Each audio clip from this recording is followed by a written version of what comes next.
কার সঙ্গে নবী দিদার হয়েছে? কার সঙ্গে? শাহ ওলিউল্লাহ মুহাদ্দিস দেহলভী রহমাতুল্লাহ আলাইহির আব্বাজানের সঙ্গে। উনি ঘুমে স্বপ্নের ভিতরে আল্লাহ নবীকে সালাম দিলেন, আল্লাহ নবী সালামের জবাব দিলেন।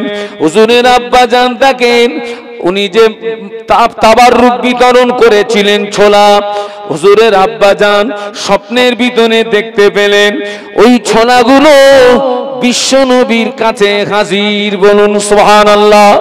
উনি জিজ্ঞাসা করলেন, ইয়া রাসূলুল্লাহ, এই ছোলাগুলো আপনি কোথায় পেয়েছেন? এই যে ছোলাগুলো আপনি কোথায় পেয়েছেন? আল্লাহ নবী জবাব দিয়েছিলেন, ও আল্লাহর বান্দা, তুমি আমাকে ভালোবেসে মহব্বত করে পিয়ার করে তুমি আমার শানে প্রতি বছরে একটা করে মাহফিল দিতে। ওই মাহফিলে যারা শ্রোতা হিসাবে আসতো তাদের জন্য তুমি কিছু তাবাররুকের ব্যবস্থা করতে। এবছরে আর্থিক সংকটের জন্য তেমন তাবাররুকের ব্যবস্থা করতে পারোনি বাবা, তবে বাড়ির ছোলাগুলো নিয়ে দুটো পাঁচটা করে শ্রোতাদের ভিতরে মেহমানদারি করেছিলে।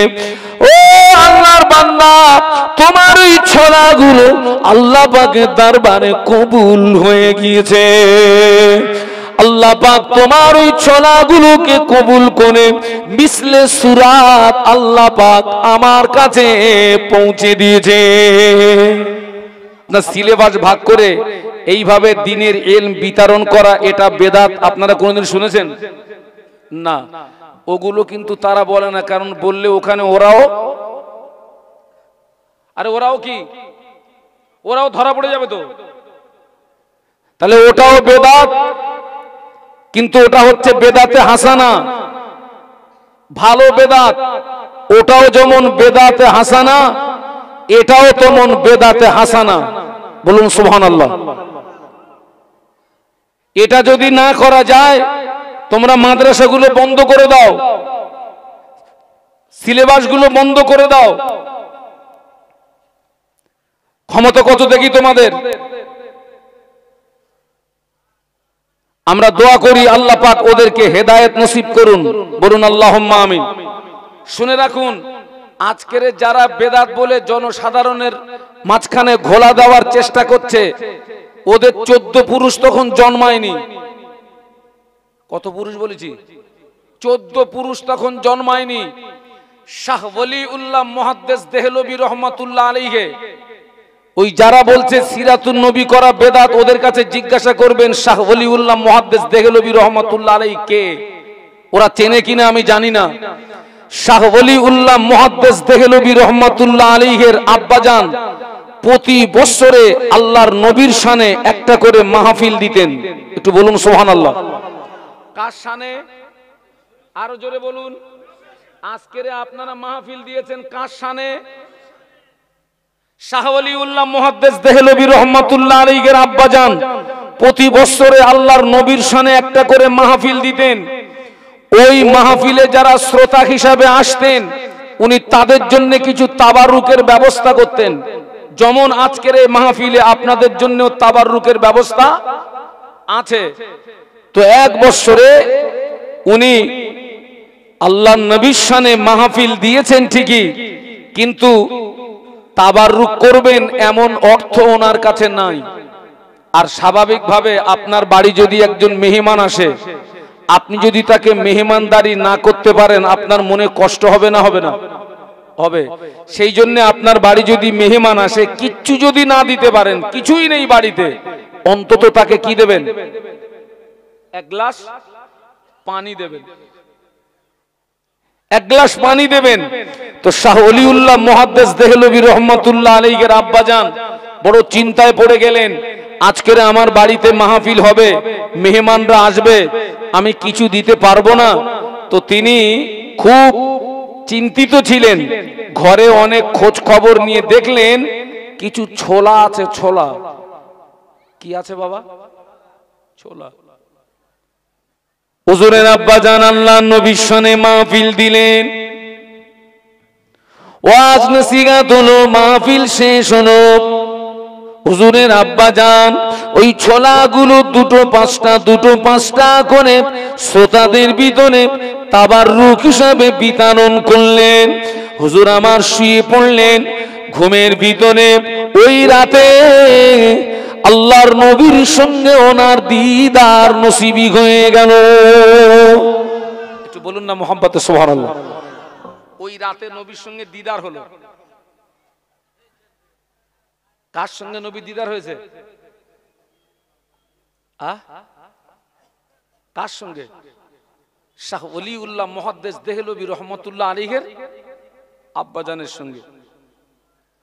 উনি ঘুমে স্বপ্নের ভিতরে আল্লাহ নবীকে সালাম দিলেন, আল্লাহ নবী সালামের জবাব দিলেন।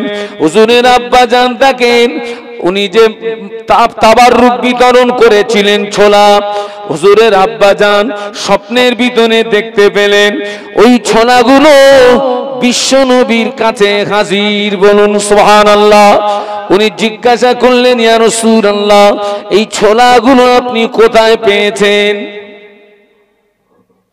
এই যে ছোলাগুলো আপনি কোথায় পেয়েছেন? আল্লাহ নবী জবাব দিয়েছিলেন, ও আল্লাহর বান্দা, তুমি আমাকে ভালোবেসে মহব্বত করে পিয়ার করে তুমি আমার শানে প্রতি বছরে একটা কোণে মাহফিল দিতে। ওই মাহফিলে যারা শ্রোতা হিসাবে আসতো তাদের জন্য তুমি কিছু তাবাররুকের ব্যবস্থা করতে। এবছরে আর্থিক সংকটের জন্য তেমন তাবাররুকের ব্যবস্থা করতে পারোনি বাবা, তবে বাড়ির ছোলাগুলো নিয়ে দুটো পাঁচটা করে শ্রোতাদের ভিতরে মেহমানদারি করেছিলে। ও আল্লাহর বান্দা, তোমার ওই ছোলাগুলো আল্লাহ পাকের দরবারে কবুল হয়ে গিয়েছে। আল্লাহ পাক তোমার ওই ছোলাগুলোকে কবুল করে মিসলে সুরাত আল্লাহ পাক আমার কাছে পৌঁছে দিয়েছে।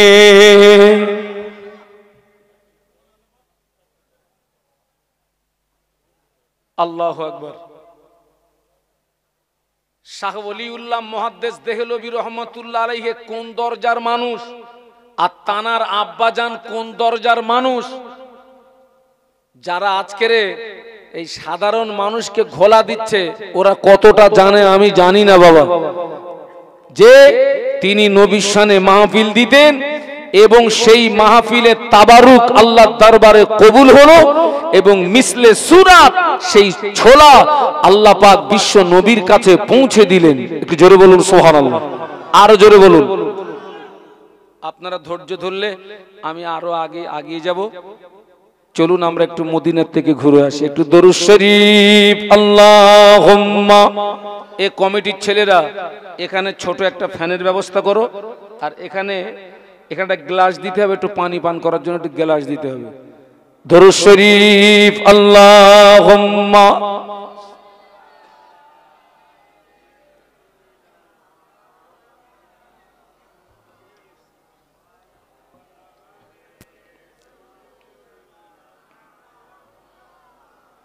সকলে একটু জবান খুলে বলুন আল্লাহু আকবার, আর একটু জবান খুলে বলুন আল্লাহু আকবার।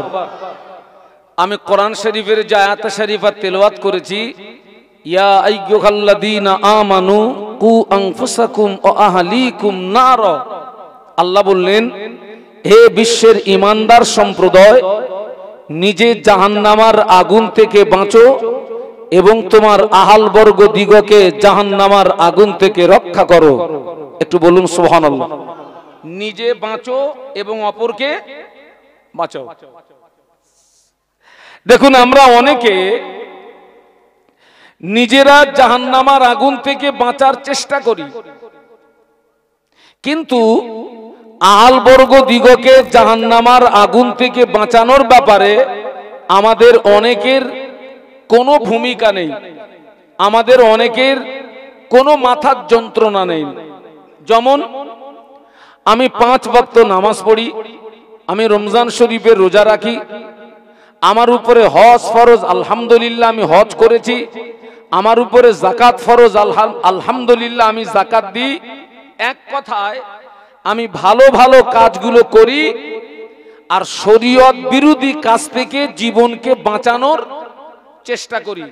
তার মানে আমি নিজেকে নিজে জাহান্নামার আগুন থেকে বাঁচানোর ব্যাপারে সচেতন, কিন্তু আমার স্ত্রী, আমার ছেলে, আমার মেয়ে, এক কথায় আমার অধীনস্থ যারা, আমার পরিবারের অন্য সদস্যরা, তারা শরীয়তের ধার ধারে না এবং তারা শরীয়ত বিরোধী কাজের সঙ্গে বিপুলভাবে তারা যুক্ত।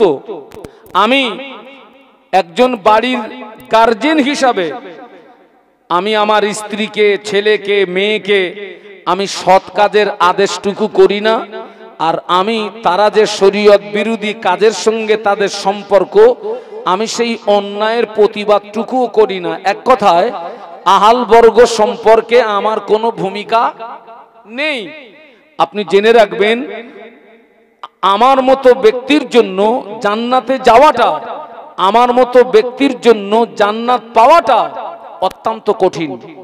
কেন না, কিয়ামতের ময়দানে আমার স্ত্রী সম্পর্কে আমাকে প্রশ্ন করা হবে, মেয়ে সম্পর্কে আমাকে প্রশ্ন করা হবে, ছেলে সম্পর্কে আমাকে প্রশ্ন করা হবে। আমি যদি সেখানে যোগ্য জবাব দিতে পারি আমার নসিব ভালো, যোগ্য জবাব যদি না দিতে পারি আমার রব আমাকে পাকড়াও করবে। কারণ আল্লাহ রসুল বলেছেন, আলা কুল্লুকুম রাঈন ও কুল্লুকুম মাসউলুন আন রাঈয়াতিহি। বিশ্ব নবী বললেন, সাবধান হয়ে যাও, তোমরা সকলে এক একজন রাখাল সদৃশ, ও কুল্লুকুম মাসউলুন আন রাঈয়াতিহি, এবং ওই রাখালের অধীনস্থ যারা কিয়ামতের ময়দানে তাদের ব্যাপারে জবাবদিহি করা লাগবে। রাসূলুল্লাহর এই হাদিসের ব্যাখ্যা হলো, আমি এখানে যতক্ষণ এই স্টেজে থাকব আমি আপনাদের রাখাল। ওই মসজিদের ইমাম যিনি, তিনি হলেন ওই মসজিদের মুসল্লিদিগের রাখাল। এই গ্রামের মেম্বার যিনি, তিনি হলেন এই গ্রামের জনগণের রাখাল। আর বাড়ির গার্জিয়ান যিনি, তিনি হলেন ওই বাড়ির সদস্যদিগের বলুন রাখাল। আজকের বিশ্বাস করুন, আমরা যদি রাখাল হিসাবে সক্রিয় ভূমিকা নিয়ে আজকের বক্তা যদি তার যথাযথ দায়িত্ব পালন করতেন, ইমাম যদি ইমামের দায়িত্ব পালন করতেন, শিক্ষক যদি শিক্ষকের দায়িত্ব পালন করতেন, বাড়ির গার্জিয়ান যদি তিনি তানার যথাযথ দায়িত্ব পালন করতেন, বিশ্বাস করুন লক্ষ টাকা খরচ করে মাহফিল দেওয়ার তুলনায় সমাজ আরো বেশি উপকৃত হতো। একটু সুবহানাল্লাহ বলুন। আপনি জানেন আজকের সিরাতুন নবী উপলক্ষে মাহফিল, তাম পৃথিবীর জমিনে আল্লাহ পাক যত নবী রাসূল পাঠিয়েছেন, কোন নবী এবং রাসূলকে আল্লাহ পৃথিবীর জমিনে অনার্থক পাঠাননি। প্রত্যেকটা নবী রাসূলের উপরে আল্লাহ দায়িত্ব দিয়ে পাঠিয়েছেন। কোন নবীকে, কোন পয়গম্বরকে আল্লাহ পৃথিবীর জমিনে অনার্থক পাঠাননি, দায়িত্ব দিয়ে পাঠিয়েছেন। নবীদের দায়িত্ব কি? নবীদের দায়িত্ব হলো, আল্লাহ যে যুগে যে নবীকে পাঠিয়েছেন ওই নবীর এক নাম্বার দায়িত্ব হলো ওই যুগের মানুষের কাছে আল্লাহ পাকের একাত্মবাদের দাওয়াত পৌঁছে দেওয়া। একটু বলুন সুবহানাল্লাহ। এবং আরো একটা বিষয় লক্ষ্য করুন, তাম পৃথিবীর জমিনে আল্লাহ যত পয়গম্বর পাঠিয়েছেন, টোটাল পয়গম্বরদের দাওয়াত ছিল একটা। সব নবী রাসূলের দাওয়াত এক। বলুন তো সেটা কি? দাওয়াত হচ্ছে লা ইলাহা, বলুন বলুন, জবান খুলে বলুন, লা ইলাহা ইল্লাল্লাহ। প্রত্যেকটা পয়গম্বরের একটা দাওয়াত, একটাই দাওয়াত, লা ইলাহা ইল্লাল্লাহ। কোনো মাবুদ নেই, কে ছাড়া? আল্লাহ ছাড়া। তবে এখানে আরো একটা বিষয় লক্ষ্য করুন, তাম পৃথিবীর জমিনে আল্লাহ যত নবী পাঠিয়েছেন, কোন নবী একটা গোত্রের নবী, কোন নবী একটা এলাকার নবী, কোন নবী কয়েকজন ব্যক্তির নবী। কিন্তু আজকের যে নবীর সিরাতের মাহফিলে আমরা এসেছি, আমাদের নবী এলাকা ভিত্তিক নবী নন, আমাদের নবী গোত্র ভিত্তিক নবী নন, আমাদের নবী ব্যক্তি বিশেষ নবী নন, আমাদের নবী হলেন বিশ্ব নবী, একটু জোরে বলুন সুবহানাল্লাহ। মানবের নবী, দানবের নবী, গাছের নবী, মাছের নবী এবং জমিনের পাথরগুলো পর্যন্ত আমাদের নবীকে দেখে সালাম জানাতো। একটু জোরে বলুন। আচ্ছা, আল্লাহ আর নবী দুটো কি এক? একটা হচ্ছে স্রষ্টা আর একটা হচ্ছে সৃষ্টি। স্রষ্টা আর সৃষ্টি কোনোদিন এক হতে পারে না। আমরা সূরা ফাতিহা কি পড়ি? আলহামদুলিল্লাহি রাব্বিল আলামিন। সমস্ত প্রশংসা ওই আল্লাহ পাকের জন্য যিনি তামাম পৃথিবীর কি পালন কর্তা। একটু বলুন সুবহানাল্লাহ। আমাদের রব হচ্ছেন আলামিন আর বিশ্ব নবী হচ্ছেন ওমা আরসালনাকা ইল্লা রাহমাতাল লিল আলামিন। একটু জোরে বলুন সুবহানাল্লাহ। আমাদের নবী হচ্ছেন ওমা আরসালনাকা ইল্লা রাহমাতাল লিল আলামিন। বিশ্ব নবী হচ্ছেন তামাম পৃথিবীর মানুষের জন্য। আল্লাহ পাক আমাদের নবীকে রহমত হিসাবে প্রেরণ করেছেন। একটু জোরে বলুন সুবহানাল্লাহ। আরে নবী কি শুধু আমাদের নবী? নবী কি শুধু মুসলমানের নবী? তামাম জাতের নবী তিনি। একটু সুবহানাল্লাহ বলুন। কিন্তু আমাদের নবীকেও কিন্তু আল্লাহ পৃথিবীর জমিনে অনার্থক পাঠাননি। আমাদের নবীর উপরে আল্লাহ দায়িত্ব দিয়ে পাঠিয়েছিলেন। আল্লাহ পাক বিশ্ব নবীকে যখন পাঠাচ্ছেন 570 খ্রিস্টাব্দ 12 রবিউল আউয়াল সুবহে সাদেক, বিশ্ব নবীর যুগটাকে ইউরোপের ঐতিহাসিকরা মূর্খের যুগ হিসাবে আখ্যায়িত করেছিলেন, বর্বরতার যুগ, অন্ধকারের যুগ। কেন ইউরোপের ঐতিহাসিকরা আল্লাহ রসুলের যুগটাকে আপনার আইয়ামে জাহিলিয়াতের যুগ হিসাবে কেন আখ্যায়িত করেছিলেন? কারণ হলো সেই যুগের মানুষেরা রবকে ভুলে গিয়ে শত শত দেবদেবীর উপাসনা করত। কেউ ছিল সূর্য উপাসক, কেউ ছিল তারকা উপাসক, কেউ ছিল অগ্নি উপাসক। বিপুল শ্রেণীর মানুষ, সংখ্যক মানুষ, তারা মদের ভিতরে ডুবেছিল, সুদের ভিতরে ডুবেছিল, জেনার ভিতরে ডুবেছিল, নারী হত্যার ভিতরে ডুবেছিল, মারামারি, কাটাকাটি, হিংসা বিদ্বেষের ভিতরে ডুবে থাকার কারণে ইউরোপের ঐতিহাসিকরা আল্লাহর নবীর যুগটাকে বলেছিলেন আইয়ামে জাহিলিয়াত তথা মূর্খের যুগ, বর্বরতার যুগ, অন্ধকারের যুগ। আল্লাহ রসুল আসলেন মায়ের গর্ভে,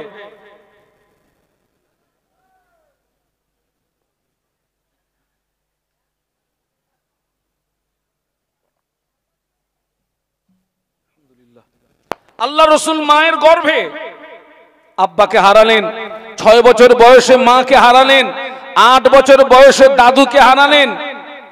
বিশ্বনবীর দাদু যে ইন্তেকালের পরে বিশ্বনবীর দেখাশোনার দায়িত্ব নিলেন চাচা আবু তলেব। কোন চাচা বাবা? আবু তলেব। এই আবু তলেব হলেন ওই জমানার কাবার মোতাওয়াল্লি, যিনি হচ্ছেন হাসিম বংশের নেতা, যিনি একজন সম্মানীয় ব্যক্তিত্ব, পাওয়ারফুল মানুষ। আবু তলেবের তত্ত্বাবধানে থাকাকালীন আল্লাহ রসুল 40 বছর বয়সে নবুয়ত পেলেন। একটু বলুন সুবহানাল্লাহ। এখানে একটা প্রশ্ন আসতে পারে, এই 40 বছর আগে কি বিশ্বনবী নবী ছিলেন না? নবুয়ত প্রাপ্তির আগ পর্যন্ত তিনি হচ্ছেন হুকমান নবী, আর নবুয়ত প্রাপ্তির পরে তিনি হচ্ছেন হাকিকাতান নবী। একটু বলুন সুবহানাল্লাহ।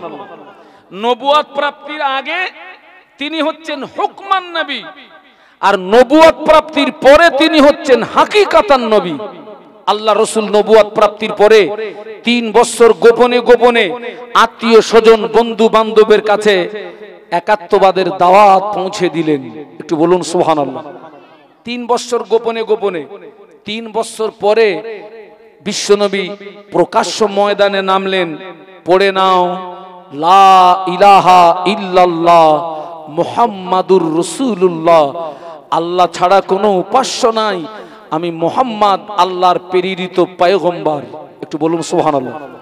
এখানে একটা জিনিস খুব ঠান্ডা মাথায় বুঝুন। রসুল বলছেন লা ইলাহা, বলুন ইল্লাল্লাহ। বাংলা মানে কি? কোনো মাবুদ নেই, কোনো আইনদাতা নেই, কোনো বিধানদাতা নেই, কোনো হুকুমদাতা নেই, একমাত্র কেবলমাত্র আল্লাহ ছাড়া। আচ্ছা, এই যারা সূর্য উপাসক, যারা তারকা উপাসক, যারা অগ্নি উপাসক, রাসূলুল্লাহর এই কথায় তাদের স্রষ্টাগুলো আছে না সব শেষ? সব কমপ্লিট। লা ইলাহা ইল্লাল্লাহ, এক তলোয়ারই সব শেষ। একটু সুবহানাল্লাহ বলবেন না? আল্লাহ রসুল যদি বলতেন আল্লাহু মাবুদুন মুহাম্মাদুর রসুল, আল্লাহ মাবুদ, আমি মুহাম্মদ তার রসুল, বিশ্বাস করুন মক্কাবাসীদের সঙ্গে আমার নবীর কোনো সংঘর্ষ ছিল না। ওরা জানতো মুহাম্মদ আমরা একটা করে স্রষ্টা বেছে নিয়েছি, তুমিও একটা স্রষ্টা বেছে নিয়েছো। মুহাম্মদ তুমি তোমার স্রষ্টা নিয়ে চলো, আর আমরা আমাদের স্রষ্টা নিয়ে চলি। নবী বললেন না, লা ইলাহা ইল্লাল্লাহ, কোনো মাবুদ নাই আল্লাহ ছাড়া, আমি মুহাম্মদ আল্লাহর প্রেরিত পয়গম্বর। একটু জোরে বলুন বাবা। এই আল্লাহ রসুল যে সময়ে প্রকাশ্য একাত্মবাদের দাওয়াত দিচ্ছেন, ওই সময় একাত্মবাদের দাওয়াত দেওয়াটা সহজ না কঠিন? একটা প্রতিষ্ঠিত রাজ ক্ষমতার বিরুদ্ধে বিশ্বনবী একা। আবু জাহাল, আবু লাহাব, উতবা, সায়বা, এদের নাম শুনে যেন হালকা পাতলা মনে করবেন না। আবু জাহালের ভয়ে মক্কার মানুষরা থরথর করে কাঁপতো। একটা প্রতিষ্ঠিত রাজ ক্ষমতার বিরুদ্ধে আল্লাহ আমার নবীকে একা ময়দানে নামিয়েছেন। একটু জোরে বলুন, আরো মহব্বতের সঙ্গে বলুন।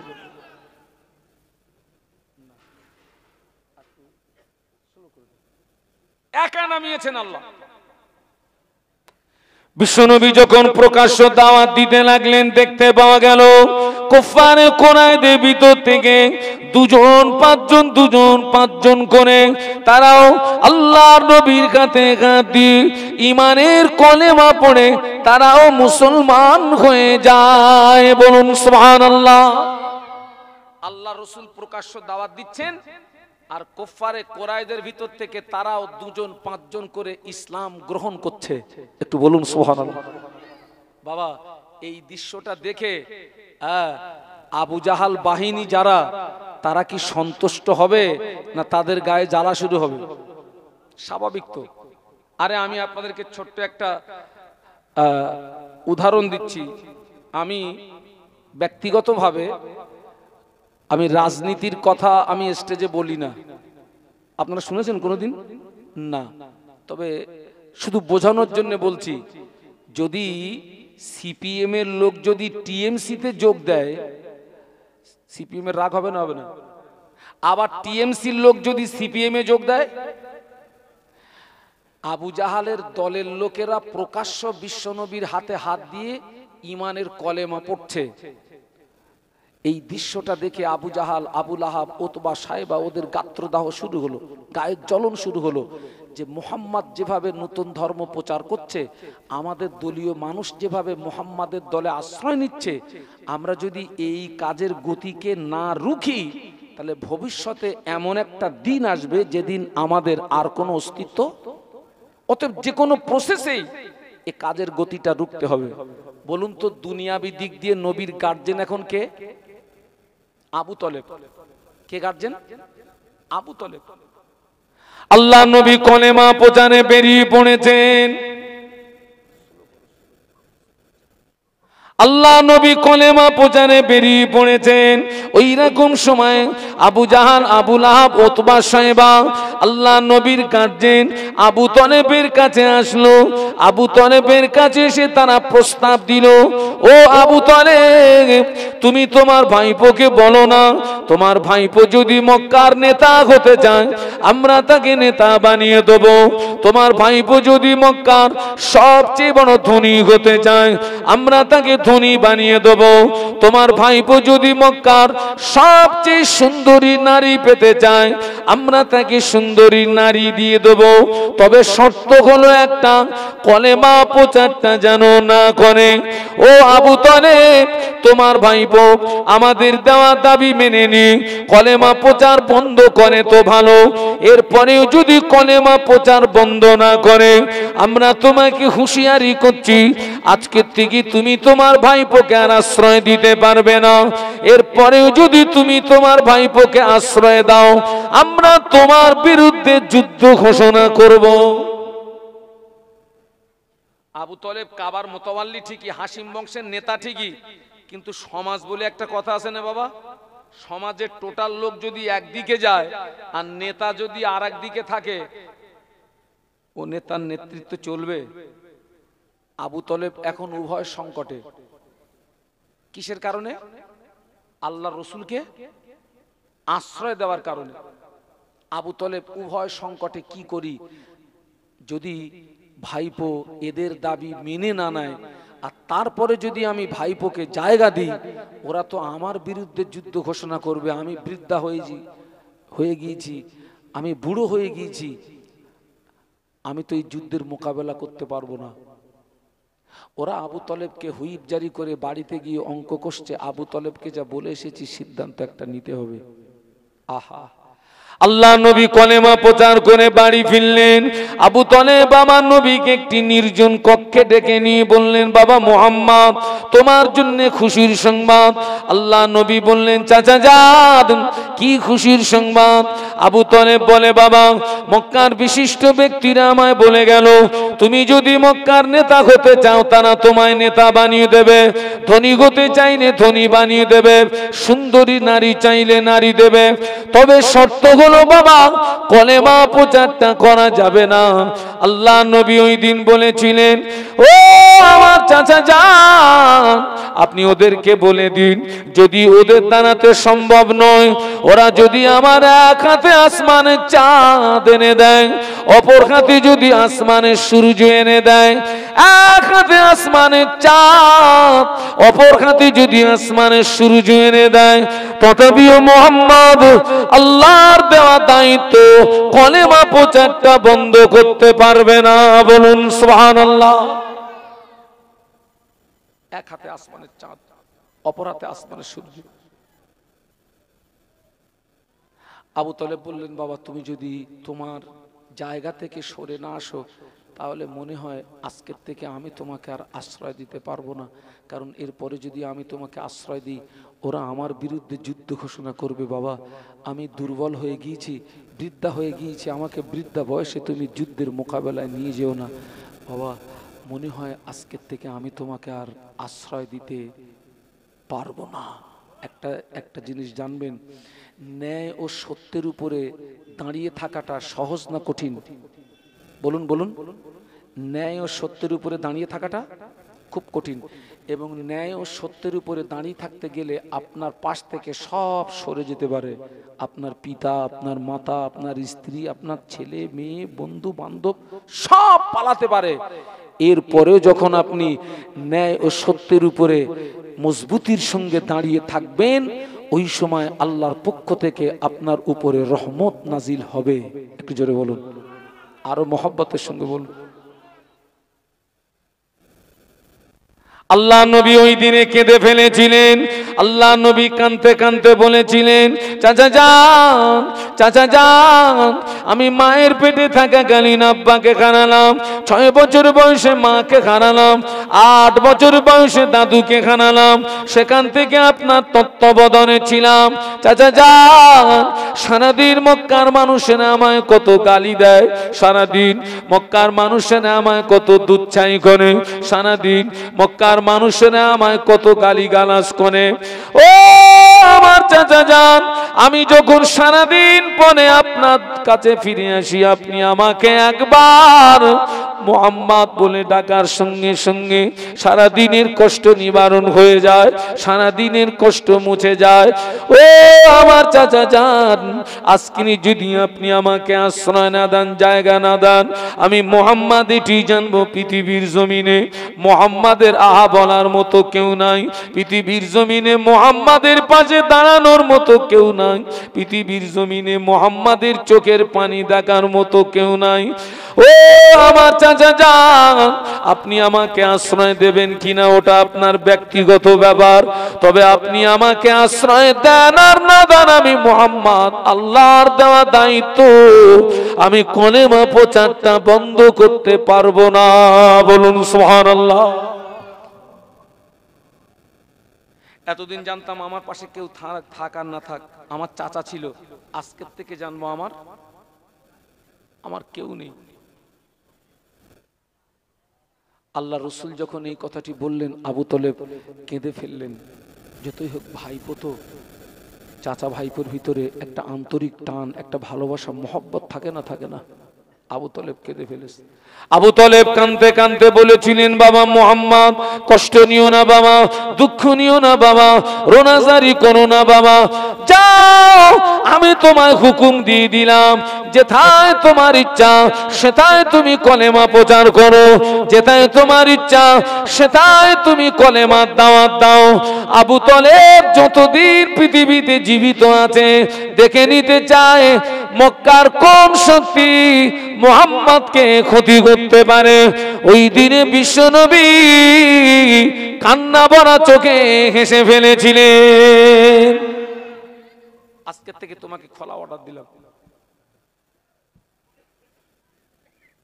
শত বাধা উপেক্ষা করেও তিনি মূল জায়গা থেকে দূরে সরে গেছেন।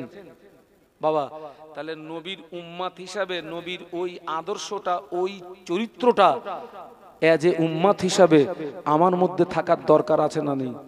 সেই আদর্শ, সেই চরিত্র আমাদের ভিতরে কতটা আছে বাবা? কিন্তু আমরা নবীর ভালোবাসার দাবিদার। আল্লাহ পাক কোরআন শরীফের ভিতরে